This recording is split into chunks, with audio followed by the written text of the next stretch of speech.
Hello and welcome to Write It, Create It, Live It, the series in which I talk to people who've been doing the Project You Goodbye Hello journals, whether over the past year or many years, to find out how they've used it to design lives that they love. I'm Selena Barker, creator of the Goodbye Hello journal and founder of Project You. I've been a life design coach for the past 20 years and a lifelong student of what it takes to create ways of living and working that really work for you. And in this episode, I talked to Annelie, who's been doing the Goodbye Hello journals for the past 3 years and has been part of the membership, where we do quarterly, monthly, and weekly check-ins to help you stay on track, going after your dreams and doing the things that you know will help you to thrive.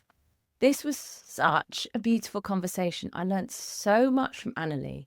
How she uses the journal and other tools to help her manage her ADHD, how it's become a really important part of her self-care, and how she finally came to terms with giving herself permission to thrive, even though there are so many people in the world who are suffering and stuck in survival. She finally realized that when she gives herself permission to thrive, she can do her work even better. And having burnt out in the corporate world, she has gone on to forge the most amazing career, really helping other people in a way that is incredibly fulfilling and incredibly important. I will let her tell you all about what she does and how she has been designing a life in which she gets to thrive over the past few years. Let's dive in. So my name is Annelie Wambeek and I'm based in Amsterdam in the Netherlands. And this is actually my third year doing the Hello Goodbye journals. My journey actually started with getting the journal and joining the club at the same time. And that's been the last 3 years for me now. I'm notorious for buying beautiful journals and never filling them out and stacking them up and then getting stuck with perfectionism. It's actually the only journal I've ever completed. I've ever managed to use throughout the whole year. It forces me to slow down. And I think also with neurodivergence, for me, it's really been a form of self-care, I would say. Definitely self-care for me. I'd love to hear about this, about your neurodivergence and how that has become part of your self-care. For me, it's ADHD is what I've been diagnosed with, and I've chosen not to medicate for the last few years. So I've been trying I've done some coaching and really trying to see how can I make my brain work for me and really lean into that. And for me, having the journal and even more so having the community to think along together. Yeah. It's a form of gratitude as well, just checking in, hearing what other people have to say. And it's a moment, there was a quote, I think it was in your 2023 journal, that says, what a precious privilege it is to be alive, to breathe, to think, to enjoy, to love. And that really stuck with me because at first I thought, I work for myself. Everything I need to do, I need to earn money. And then I realized actually doing these reflection sessions, but more so having my goals top of mind, which they wouldn't have been if I don't do a quarterly check-in. Yeah. And I think it's really just given me the permission as well to, do what works for me. Yes. And, there's a reason that I don't work for a corporate anymore. I work for myself. And I think seeing how you are designing a life that you love and how the others in the community are as well gives me permission. I think it took away some guilt for me. I thought, I'm freelance. A lot of people would love to do what I do, but therefore, I should just take what I can get and be happy with it. But then I realized there's the reasons why I do what I do, partially content, but also because it suits my brain better. Yeah. I don't need to work a 9 to 5. I can do a reflection session in the middle of the afternoon and then go to a museum. And I think getting rid of that guilt of, you should be doing something else. And also the scheduling really helps my brain because I'm naturally relatively chaotic and all over the place. But I find that journals and planners, those are kind of anchor points for me. Yes. I love that. So it's that anchor point, it's that taking the time, it's taking the step back and pausing, getting present to yourself and your life and what's going on rather than constantly in that sort of beautiful, creative chaos, but also when we're in that, I call it in the rush of life. And then it's like, okay, everyone, and it's so lovely to do it as a community. Let's take a step back. Okay, let's just take a moment. And then I feel like I'm off. Yes. And if I don't have more of those moments, I use our Wednesday check-ins as much as I can to see what I wrote down in my quarterly and monthly check-ins to anchor myself again to that. But what I love in what you're saying there is it sounds like, and this is so much what Project You is about, what I'm about, one and the same, obviously, is about giving ourselves permission to find ways of living and working that work for us.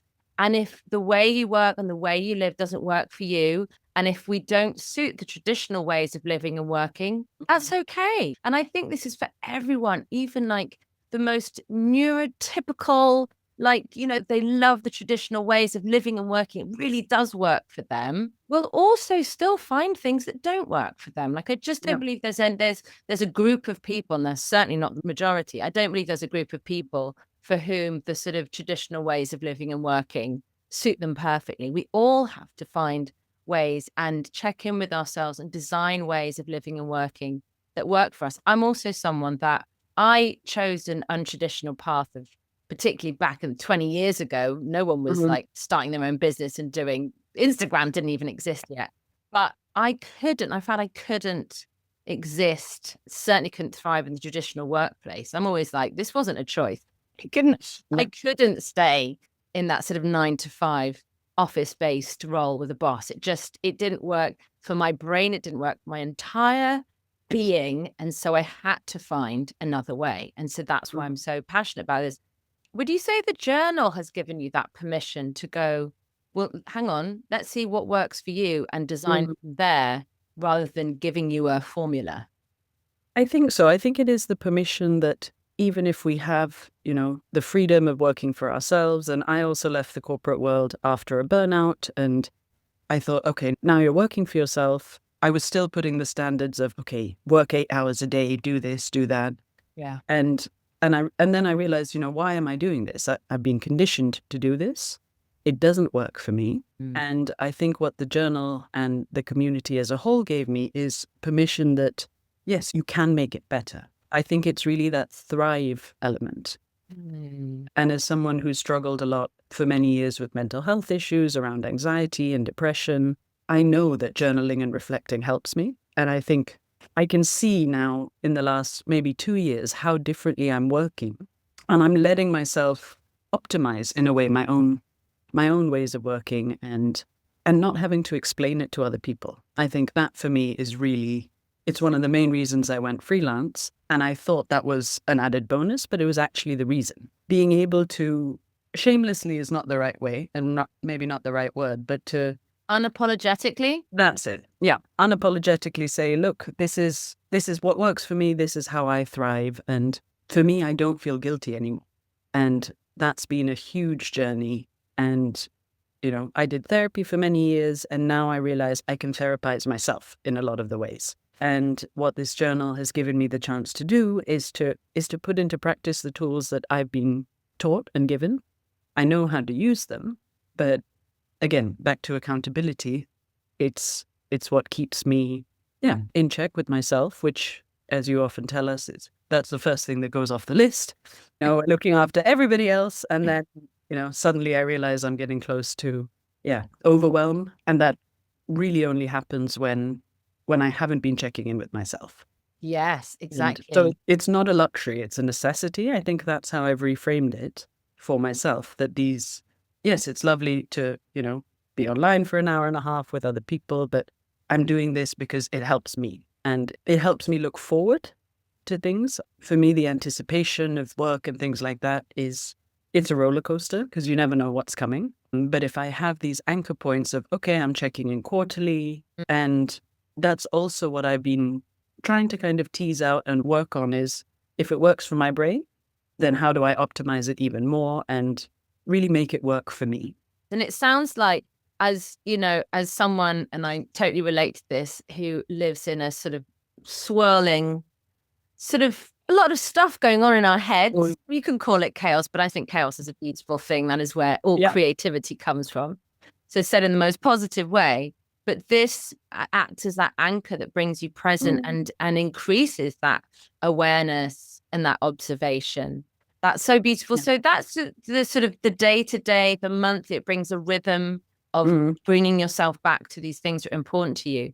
Are there any bigger dreams or goals or ideas, visions that you've had while doing the journal that you've brought to life? Any ideas that have emerged on the page and then you've made them happen? I think the biggest one is probably giving myself permission to thrive and really leaning into that, because this idea that, you already have on paper what other people want, and, don't shout about it. Don't, just be grateful for it and then keep going. And there was almost a bit of idea that, I'm so lucky that I get to design this life that I love. Is it fair to kind of be sharing that and shoving it in other people's faces? And there was a certain resistance inside me. And then I realized, no, I have full permission to do that. And, seeing other women who are supportive of each other's dreams. Most of us have never met. Actually, I'm anybody in person. But the idea that there is this community behind you that is saying you can do what you want, and not only do what you want, but optimize it for yourself. Mm-hmm. That for me has probably been the biggest change in mindset, I think, from using the journals, is that, yes, my starting point where I am, it's great. It can get even more joyful for myself. Yeah. And I think that, I don't know if it's a permission slip, but it really felt like I can lean into this. And I think that my life has, or the way I design my life has significantly changed in the last 2 years, which, yeah, I'm very grateful for. And I also realized that it's continuous. The years go by faster and faster. And I think that's a cliche that I've always heard, but especially when I'm doing a quarterly check-in and I look back and I think, oh God, this is what I've done this year or this quarter. It really helps to celebrate as well that it's not always easy choosing, an alternate way of living and working. But if the benefits didn't outweigh the uncertainties and things like that, we wouldn't still be doing it. Yeah. And for me, I can't imagine going back to working for somebody else. And I sometimes feel bad saying that to my friends and people who are happy in full-time employment. And then I realize, but if it doesn't work for me, that's okay. Yeah. And your way of living, which is very similar to my way of living, absolutely would not work for a lot of people. Yep. I always say, listen, I'm not here to get everyone out of the offices and out of the 9-to-5 employment, because that is wonderful for a lot of people. Plenty of people. I was saying this to my son the other day because I didn't want him to just think with his 2 entrepreneurial parents that is necessarily the path that he needs to follow. And we were saying office blocks in London, and we went into the city, and I was like, people go in there, and some people really love it. They go in, they've got their desk, they've got the structure, they enjoy that hierarchy. They like being given instruction for what to do. I said, me and your father, that does not suit us, but that doesn't mean that it might not really suit you. So be really open to all the different options and find what works for you, and it could be a more traditional route for him. And it's really important that we celebrate that. And that's what I love about our community, is that in the club, is that it's such a mixture of people who work in all sorts of different ways. And I'm curious what you think about this. I was thinking recently, like, I feel like Project U is all about ordinary people going after their dreams and designing lives that they love. Because so often we see on Instagram people who are like on 6 figures, 7 figures, all this sort of luxurious lifestyle, rich, materialistic lifestyle. And I'm just like, I mean, I can't really relate to that. So what I relate to is like ordinary people designing lives that they love. And what really excites me about what you're saying, and it feels radical, and it feels radical talking about ordinary people designing lives that they love, because we can so often go, this is enough for me. Who am I to ask for more? But I always look at it like, in your gardening. And if you really love gardening, you're not going to go, I think this garden has had enough. Like, I don't think we should be looking to add any more flowers or color, or, we're always looking, how can I help my garden to flourish even more? Well, why would we not look at that for ourselves? And I'm curious because this comes up all the time. And I think this is the case for everyone, but we look back at our family, we look back at our ancestors, we can sometimes feel that we don't want to show them up, because for most of us, there was so much struggle in our bloodline. And so it's just like, well, I don't want to show them up by asking to thrive and flourish even more. Do you see something in that as well, of like, you're one of the first to really go, I want to focus, and particularly as a woman, I want to focus on me. I want to flourish. I'm curious what you feel about that. Yes, it definitely was, because in my family, nobody has been freelance, have worked for themselves before. There's always been a lot of importance placed on security and certainty. And, I was raised with a lot of privilege. And I think because of that, we've always been taught, be very thankful for what you have and hold on to it, basically. And for me, it really got to the point, I was working in finance. On paper, I had an excellent job. And to the outside world, everything was, I was ticking all the boxes. But inside, I knew I could not continue like this. Not just that it wasn't working for me, but it would break me. Yeah. And I think it was really that realization that I ended up being off work for a year. And I didn't believe in burnout because I thought people of color couldn't be burnt out. And in my head, there was a very strong association with, this is a white thing.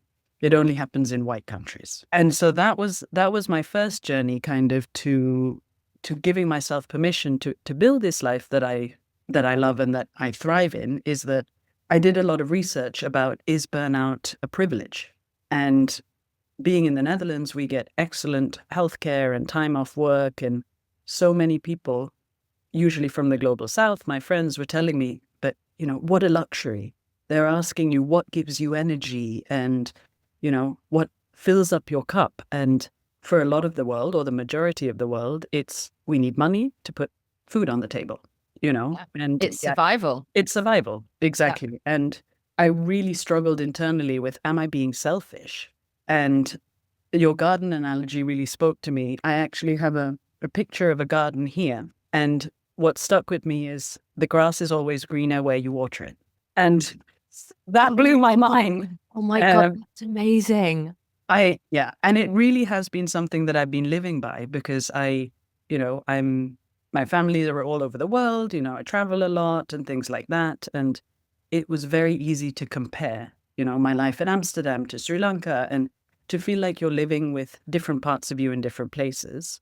And for me, what was game changing was, the situation doesn't change when you change. It's internal. We all know that. And I feel I've got to a stage now where I don't need a holiday from my life. And, when I was working in the corporate world, I worked from holiday to holiday. And I thought, if I get through this, then I have a reward. But I wasn't enjoying the in-between.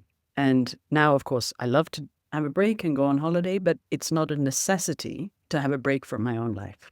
And I think that, the last year and a half or 2 years, I have been really trying to water my own garden, wherever that is.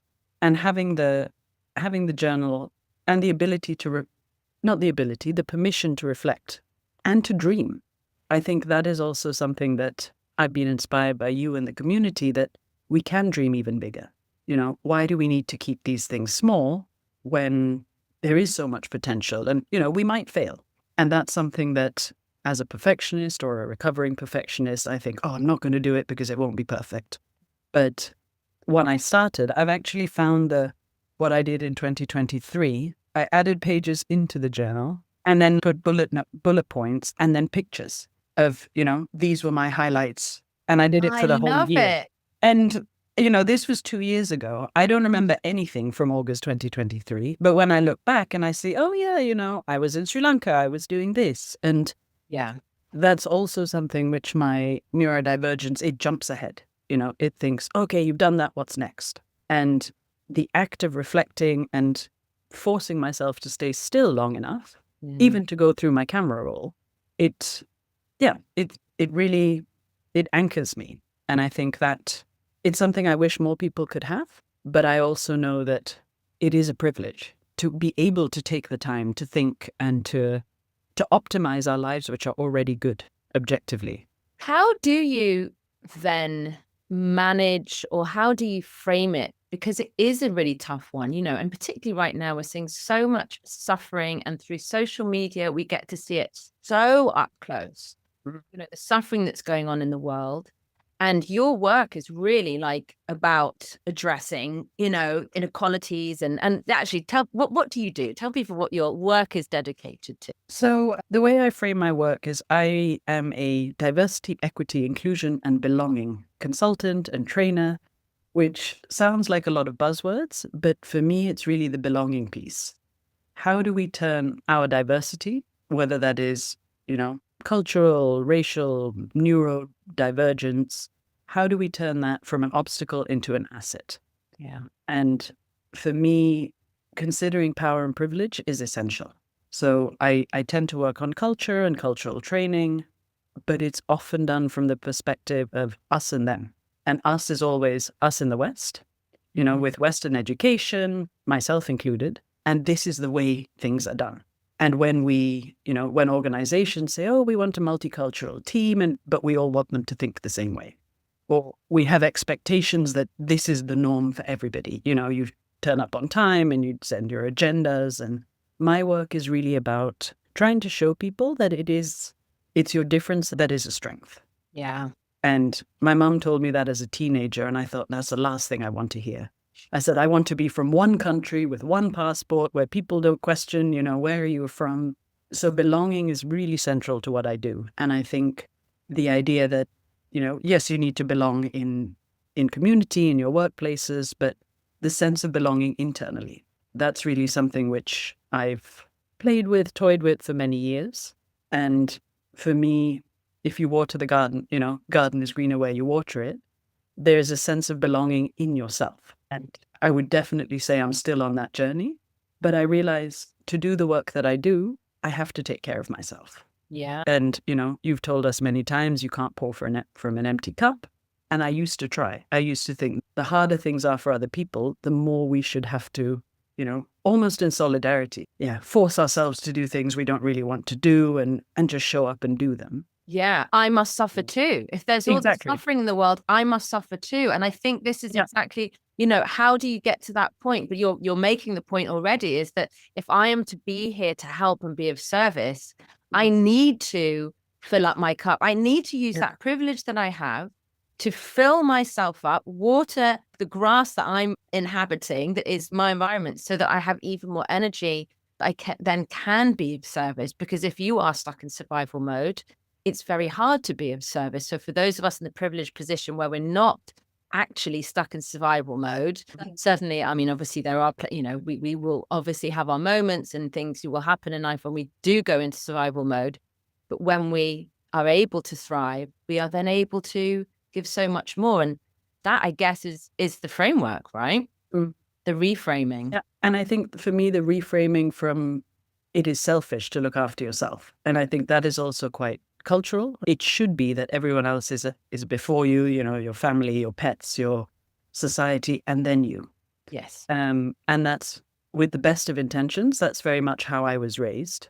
And that's the examples I had. My parents sacrificed almost everything for us. My mom didn't work. She stayed at home with us. We moved around a lot. Those were my anchors, my parents. So my sense of belonging was attached to them. And now that I see it is not selfish, I do better work. I have the capacity to hold spaces for people now, which emotionally I wouldn't have done a few years ago, because I was not in a place where I could not even compartmentalize, but realize that I am okay enough that if we are discussing depolarization, for example, which is something I work on a lot, how do I hold space for people to have conflicting views while still having empathy, but not letting my emotions be sucked into that and overtaken? And that distance is, at first I thought it's coldness. I need to build a thicker skin. But I've realized I don't need to build a thicker skin. I just need to build better protection mechanisms for myself, which are, journaling, reflecting, filling up my cup and realizing that, yes, I might have the privilege, but how can I use this privilege and this power that I've been given? And, for me, that's what I hope to continue doing. And I realize I can do better work the more I look after myself. So that's been probably the biggest reframe. Self-care is not selfish. And it involves more than, I've always been very good at face masks and bubble baths and naps, and those come easily to me because they're pleasant. But things like reflecting and, taking time to look at what went right and what went wrong. And those were things that I avoided because I thought, oh, it's not necessary. Yeah. It's not necessary for day to day. But actually, now that I'm seeing, it is necessary. If I don't keep on top of my own mental health and my physical health as well, of course, but keeping myself topped up and at my strongest, I think. And there is a lot in the work that I do around diversity and inclusion. There is a lot of the idea that you absorb other people's pain and trauma. And I think now I'm much more aware of what I'm qualified to deal with and what I'm not. Yeah. And when I work in situations that have the potential to raise trauma for people, I will always bring in a qualified psychiatrist or a psychologist with me. And I think it's been part of my journey to realize I can facilitate the conversation, that is my strength, that is what I love to do. But there are some things which you need a professional for. And instead of pretending that, oh, I can do all of this myself, no, people train for years Mm-hmm. to know how to deal with trauma and to spot it before things get out of hand. Mm-hmm. So for me, that it was a weight off my shoulders in a way to think, I don't need to know how to solve this for everybody. Yeah. But I do need to provide an environment where people feel like they can express these things. In a way that is safe for them Exactly. and for you and for everyone that's there involved. Yeah. Exactly. And you don't want to, open Pandora's box and then just leave people, because I tend to do a lot of corporate training, and you don't want to go in and open old wounds and then leave people to kind of, stew in that. So I've adapted the way that I work as well with clients. A lot more feedback at the end, check-in sessions, maybe 2 months after we've done the work together to see, what did sink in and how has that impacted them. And sometimes it's, I ended up going to therapy, or I've started, doing other things not directly related to their work, but showing people with the cultural diversity training that I do that they are an asset. They shouldn't have to adapt themselves to the cultural norm necessarily, because what they bring is valuable. Yeah. It's something I wish I had more of when I was in corporate. And I think it gives people the space to acknowledge that it can be quite difficult, and, diversity isn't meant to be easy. It's much easier to work with people who think like you, who look like you, who, there's much less friction. Yeah. But we are choosing, or companies are choosing, organizations, the world, we are choosing to mix with people who are different, when biologically our brain is scared of difference, right? We don't necessarily embrace it. But I think we've been so conditioned to think, yeah, but a diverse team is the norm. Yes, but it's not effective unless you all can speak the same language, and not necessarily English, but the same vocabulary to discuss these differences. And I feel I found my place, which is being a bridge builder between cultures, between, different socioeconomic realities. And that is a way that I can use my privilege. Yeah. And with privilege comes responsibility. And I think going full circle, then taking the time or giving myself the time to reflect and to be grateful for what I have, but also to think I can thrive even more. Yes, exactly. There is no cap on that, except what we put on ourselves. Yeah. Beautiful. So beautiful. Oh my goodness. I have loved this. I've been tearing up so often hearing you talk. I just am so inspired by it. I would love to know, as a sort of way to finish up for people that are listening, obviously you do your journals, you do the monthly check-in with the club, you've got the community, and that was obviously a big part of it, of that accountability. How else would you say that you have been learning how to design a life that you get to thrive in? It sounds like thrive is the real word. And you've talked about permission a lot. So that's obviously a big piece of being given permission and being around people who are encouraging that permission to find ways that work for you. But what would you say have been some of the sort of key ingredients in helping you learn how to design a life you love, or the tools that you use? I think for me, it's been a combination of accountability. There are other people out there who, we're all on our own journeys. None of our journals look the same, but we're going through this process together. So that sense of, there are people, none of them in the Netherlands, usually all around the world. We're sitting, we're checking in, and we're taking this time for ourselves. So for me, and I have mentioned permission a lot, I think it's giving myself permission that it's not a waste of time to slow down and reflect. And it's part of taking care of myself. And I think also seeing that when things don't go perfectly or well, and they're shared in the community, the support that we give each other, I often think, yeah, if only we spoke to ourselves like that. And you talk about your shitty committee all the time, and I have a very, very loud shitty committee.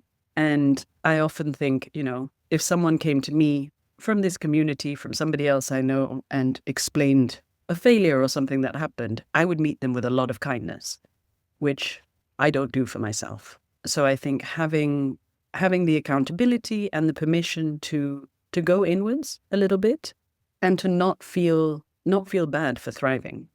Just because I'm thriving doesn't mean I'm stepping on someone else or I'm taking away opportunities from other people. I think that has been a real game changer for me, that I can thrive. And by thriving, hopefully it improves the work that I do, and the message that I want to share, and redistribution of power, and all these lofty goals that I have can only really be done when I'm in a place that my cup is full enough to give. So I think, there's not many things that I would say have been life-changing, but definitely the journal, the community, they have been. It's changed the way I work. It's changed the way I think, and planning things in. And I don't come every week. I think I will, and then I feel bad. But I realize just having those anchors there, it's what I've needed. And I'm very grateful for not just the community you created, but the permission that you've given us all, that we can create a life that we love and keep creating. We don't just have to do it and think, okay, we've reached that freelance, now let's suffer and put up. No, we can keep optimizing it and, do things which make it even better. Yeah. So I think that's where I am. Oh, Annelie, and thank you. You are such a wonderful contributor to the community. Every time, and sometimes you go off and you come back, which is exactly how it should be.